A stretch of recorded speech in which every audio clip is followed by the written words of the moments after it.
This is my Rabbit.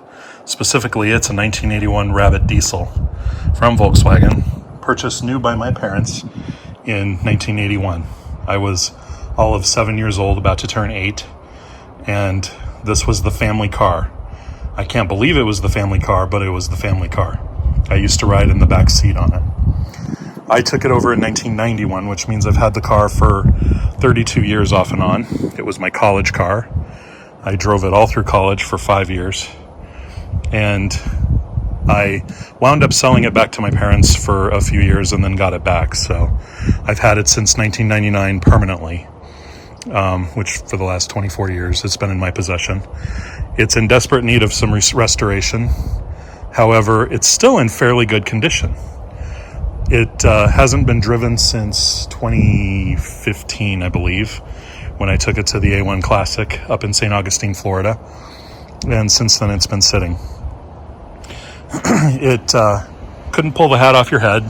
It's incredibly slow. Found out one of the injectors was having an issue.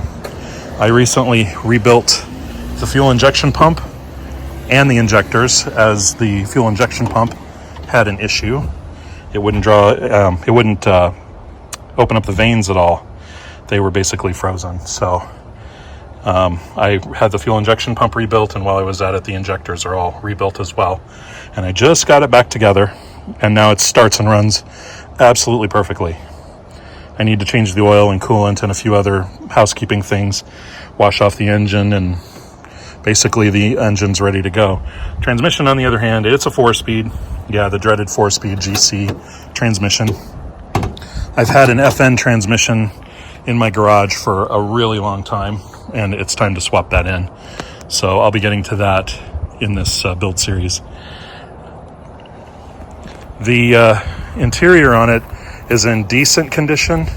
It originally came with cloth seats, and I got these were out of a Rabbit pickup. My cloth seats were really, really damaged. So these are better. The original steering wheel is right there. I have this one in the car. I'm not sure if I like it or not. It looks kind of cool. I may just keep it. I kind of like it. It has a sunroof. I actually swapped out the headliner a long time ago, but the sunroof, I put headliner material in it, and it's just too thick. So this is going to have to come out. As you can see, I'm in the process of pulling the panel back out, but it's really wedged in there because of this stuff. Do not put sunroof material or headliner material on a sunroof. Use regular cloth. Ask me how I know. Currently the back seat is out because I was troubleshooting issues with fueling.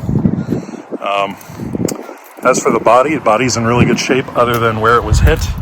It was hit right there by some guy who thought I went at a stop sign back in 1995. I was a poor starving college kid, so I took a hammer and whacked the dent out and put on another taillight that I had in the garage and drove it that way. So you can even see on the bumper where he slid across to hit me. He was just a little bit too tall. Other than that little bit, I have a dink here from parking lot kerfuffles, and I have a little bit right here. That was in a parking lot at Burger King in the 90s. I came out with my Whopper and someone had smushed my wheel arch. Thank you so much to whoever did that. So other than that, it needs paint, and there's a couple of little tiny surface rust spots.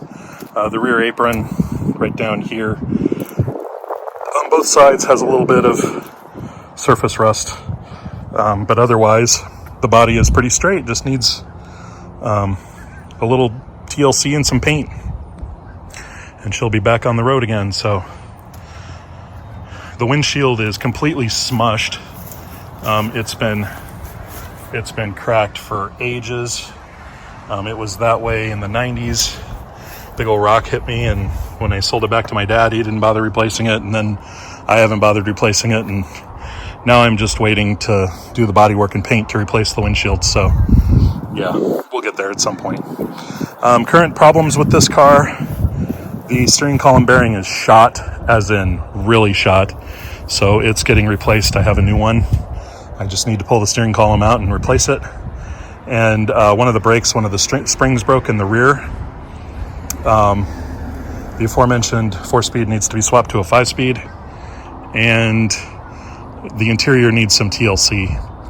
Otherwise, it runs and drives great. Oh, and one of the CV boots, axle boots, is ripped. Need to see to that.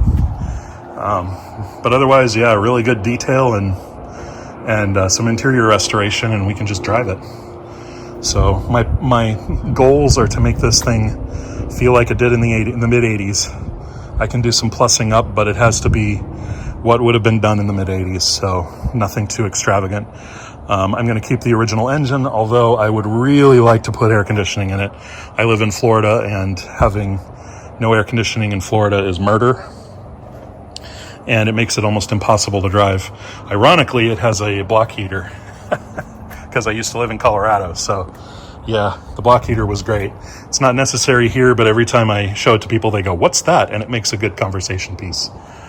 So anyway, yeah, 320,000 miles, lots of time all over the place. It's been a great car. I can't give it up. It's part of the family. It shares with my Mark 7 TDI, and yeah, we really like it. My wife has a Beetle 2014 TDI. All of them are manual. The VW diesels are great cars. They just go and go and go. So anyway, I hope you enjoy this video, and we'll see if I can keep updating this on a semi-regular basis. We'll try to make this car into something decent and something fun to show off. So let me know in the comments what you guys think, what you'd like to see, if there's any sort of part of it you'd like to see or go over or anything like that, and we'll go from there. So anyway, take it easy, and see you in the next one.